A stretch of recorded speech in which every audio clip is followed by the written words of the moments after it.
synastry, how I approach the relationship chart. What I'm going to look at first is the natal chart of both parties involved.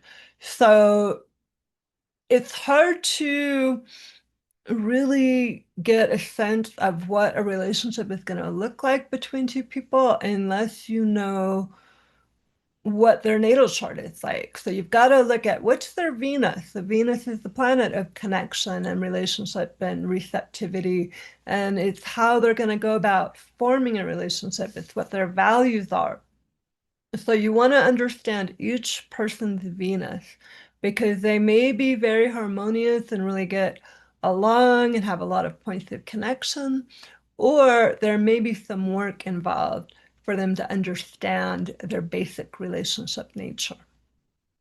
I'm going to look at every planet in the chart, but I'm going to really zero in on Mercury in order to assess communication between the partners or the friends or the parents and child.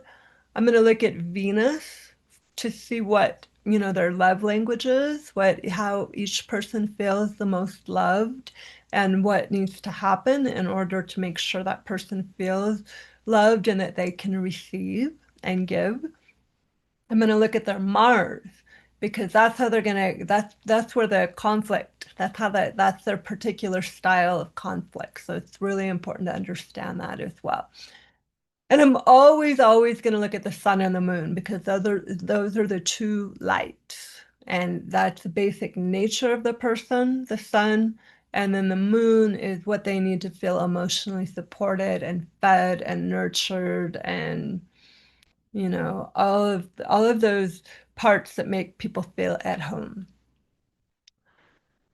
What I'm not going to do when I work with somebody in relationships chart is I'm never going to tell people that the relationship should end or shouldn't exist because there's always a reason for every relationship. And the purpose of doing a synastry chart between people is to explain to them how to best be in relationship. I am assuming people don't come to me unless they want to be engaged. And you will find, and I have found over the years, that charts that are classically incompatible, you have people who have been in relationship for many decades who have charts where they're not supposed to be together. If people choose to be in relationship, they will find a way to make it work. And the beauty of the chart is it kind of gives you the keys to unlock how to do that. So if you want to be in relationship with that person, understanding how they best communicate or receive love or create conflict is going to help you understand how to deepen that relationship and build more connection between you. I've also seen charts, by the way, where you'd think that people would be extremely compatible and just, never fight and just get along and things would be so easy, and it's really not the case. So, oftentimes with astrology, what you might think on first glance at the surface level, when you really get into the reality of people, that's not what happens. But having said all that, you will find particular signatures in relationship charts, particularly for people who have been in a relationship for a long time, that stand out. And so I want to just briefly go over some of those signatures. One thing I see a lot is north and south node connections. So the north and south node, just really briefly for those of you who are, astrological beginner stage, this describes where you've come from either in past lives or earlier in this lifetime, where you may have been wounded, but also a place that you kind of know really well that you don't really need to gather more information about. But it's a tender place, but it's also a place that you've done. You're not here in this lifetime to keep doing it. You're here to stretch towards your north node, which is the point of learning and the point of integration. It's the sign and the house of your North Node are where you are here to gather and receive and face discomfort because it's unfamiliar and move through that discomfort. So North and South Node, I see a lot of in important long-term relationships, the connection, either a North or South Node connection to a planet in a partner's chart, or North and South Node in the same nodal sign or axis, or opposite. So that's definitely a key one to look at. Sun and Moon, Venus and Mars connections are also really frequent. So we'll get into that a little more deeply when we look at the example chart. I forgot to mention at the very end, we will have time for question and answers. So if you questions are coming up, please, record them and then, or type them into the chat and we'll get there. Okay, so another thing with Synastry Basics is that in every combination of chart, between partners, friends, parents, children, coworkers, business partners, there's going to be places of challenge and places of ease. So that is kind of the glue that keeps the relationship together. Is that, maybe every time you get really fed up with someone, in comes that Mercury trine Venus, and you're able to talk about it, and that brings enjoyment and pleasure, and it kind of keeps things moving. So part of the approach when you're looking at the charts of two people is to look for both the points of challenge and ease. When you're looking at the points of challenge, as an astrologer, I'm going to give some kind of idea of how to work with those points of challenge. So if you have Mars square Mars and you're just fighting every, few days and there's lots of conflict, I might recommend that you find some kind of physical active activity that you can do together so that you're um, expressing and working all the energy of that Mars square Mars rather than it turning into a fight. So there's ways to work with the challenging point that is part of the gift of astrology, that it offers up multiple opportunities to approach the same dynamic. The ease points are good just to know that they're there so that you can kind of lean into those when you feel challenged in the relationship. So if you have a really nice Mercury relationship with your partner, then communication is going to be a strong point for you. So that's an area that you're going to want to lean into. If you have really nice Venus Mars, well, maybe you work out your conflicts, with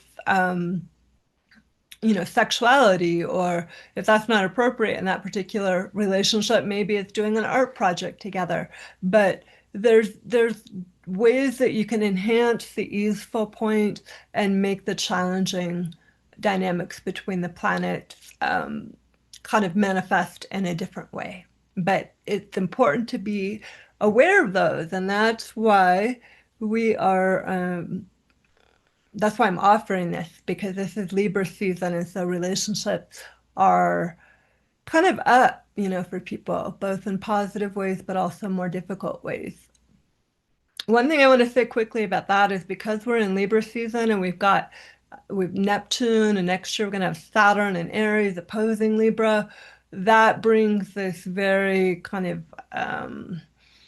powerful awareness of both the self and the other. So we're all in this collective kind of time frame of learning about what it means to relate to other human beings and the earth and the animals and all of it. It's a very, you know, we're evolving quickly in terms of relating. Okay, so I think there may be more about just the general kind of approach to synastry Oh, one thing I did leave out is composite. Okay, so composite charts are really interesting, and I usually only recommend people do composite charts when they've been in a relationship for a certain amount of time because they're not really that useful for new relationships. But basically, a composite chart, you're going to enter the birth data of both people, and there's an option in astro.com, by the way, that says composite chart. You just click on that once you've got both people's data in it. So a composite chart is one chart that's a merging of two people's charts. So it's basically the third. A lot of people talk about with relationships that there's a third energy that comes about when two people come together. And the composite chart is an astrological manifestation of that third energy. So it can be a really fascinating and useful tool. And I always use it with the synastry chart, though. It's like a more information after you've kind of got a thorough understanding of the synastry chart. So my calculations would go natal, synastry, composite. And that's a lot of information to hold, so you kind of want to do them one at a time. All right. Um, so we're going to look at the chart of two mystery people. And probably you all know who they are, and I will do a reveal. And let me just turn here to astro.com and I'm going to get their charts up and we will look at them side by side before we switch to your charts that you brought. Okay, so let me just put the share up. Okay, we've got mystery chart one, mystery chart two, mystery chart on the inside. This person is 5 years older than the person on the outside. Now, when I look at this information, the very first thing that I'm drawn to is the fact that they have the same ascendant. So they both have a Capricorn ascendant. One partner has it at 13 degrees of Capricorn and the other has it at 11. It's very close, what we call a conjunction. So what this says is the way that they approach life and the way life approaches them is exactly the same. They both have this very earthy, grounded, practical, long-term, sustainable, focused on the bigger vision and very hardworking approach to life. However, what's really fascinating about this couple's chart is that one partner has Saturn conjunct the ascendant, which happens to be the ruling planet of Capricorn, and the other partner has Jupiter, Mercury, and Venus conjunct the ascendant. So one person is going to be more mature, more kind of structured, more serious, like an old soul, maybe sometimes somewhat depressed or feeling oppressed, but also somebody who really is grounded in themselves and who is very aware of how to work with their own limitations and who does not give up easily. The other person is going to have a much more expansive, interactive, social, communicative kind of approach to the world. And so this dynamic in their relationship, that even though they enter into the world very similarly, they're going to have this kind of nuances of difference of how they express that. So they're going to understand each other, they're going to recognize each other, but the one partner who's got the Jupiter, Mercury, Venus is going to bring a lot more kind of lightness and fire and interaction that helps open up the other partner. So it's almost like there's a sense of safety, but also expansion that the outer partner experiences from the inner partner. That's one thing I noticed. The other thing I noticed is if you look here, one partner has Sun in Aquarius and Moon in Pisces, and the other partner has Moon in Pisces um, and Sun in Aquarius.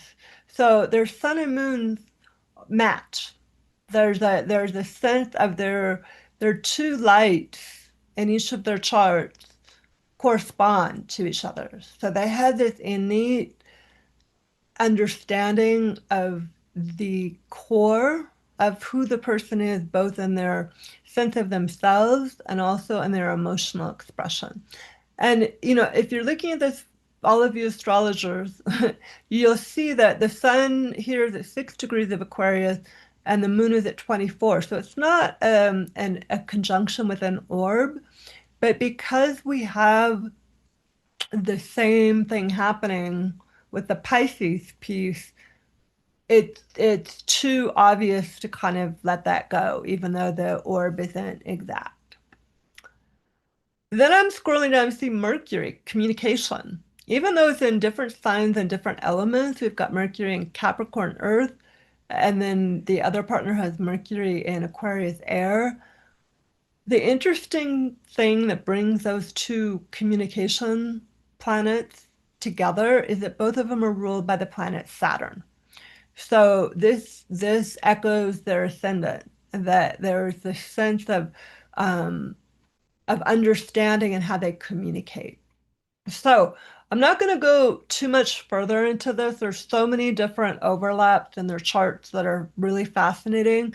Um, but what I will say is that the rhythm or the pattern that I notice in their chart is that there's similarity and understanding because they have a lot of overlap in their signs and elements, but there's also enough difference that things don't get boring.